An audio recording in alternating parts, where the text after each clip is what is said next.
هل فكرت قبل كده ليه عمرك ما كنت الاختيار الأول رغم كل اللي بتقدمه؟ ناس كتير عايشة وهي حاسة إنها عمرها ما كانت الاختيار الأول لأي حد. دايما الخطة التانية أو البديل لما كل حاجة تبوظ.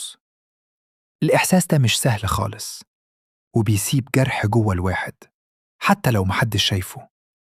بتلاقي نفسك بتسأل: هو أنا ناقصني إيه؟ ليه دايما غيري بيختاروه قبلي؟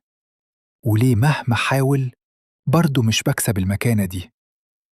بس الحقيقة إن الموضوع مش دايماً ليه علاقة بيك.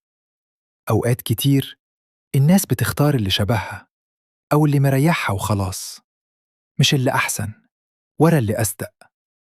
ويمكن أنت كنت زيادة عن اللزوم في الإخلاص، أو واضح زيادة عن اللزوم في نيتك.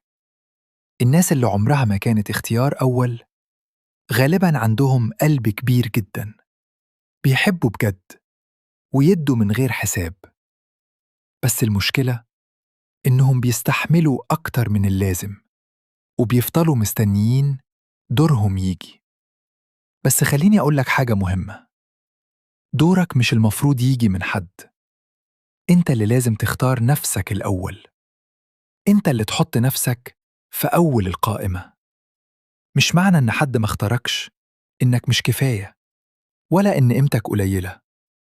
بالعكس، يمكن أنت تستاهل مكان أحسن بكتير. الناس الصح لما تيجي مش هتخليك تحس إنك اختيار تاني، هتحسسك إنك الوحيد، من غير مجهود زيادة ومن غير ما تثبت حاجة. فبلاش تفضل تجري ورا قبول من حد، ولا تستنى حد يشوفك بعينه. انت قيمتك مش بتتحدد باختيار حد ليك.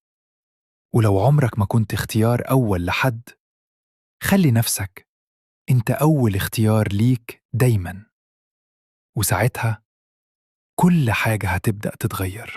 ما تنساش تشترك في القناة وتفعل زر الجرس عشان يوصلك كل جديد عن علم النفس.